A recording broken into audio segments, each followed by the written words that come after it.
প্রচারিত হয়েছে যে খেলাফত মজলিস প্রার্থী আইয়ুব বিন মুসার সহ আরও 1-2 জন প্রার্থীর মনোনয়ন কাগজপত্রের ত্রুটির কারণে প্রাথমিকভাবে বাতিল করা হয়েছে মর্মে সংবাদ প্রচারিত হয়েছে।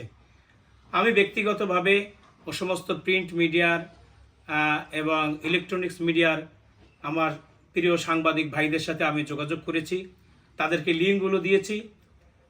ইতিমধ্যেই মাছরাঙ্গার যে প্রতিনিধি এখানে রয়েছে তিনি দুঃখ প্রকাশ করেছেন। আলো কম হয়, এই পাশে হইলে আরো বেশি কোন পাশে দেবো? এই পাশে আসলে আমরা ওই পাশে গেলে ভালো হবে। কি বলে সত্য তথ্যটা তারা প্রচার করবে না, ওই মিডিয়াগুলো তাদের বিরুদ্ধে একটা আইনের আপনার নির্বাচনী প্রচারণা এটা কি বড় ধরনের কোনো এফেক্ট করছে হয়েছে।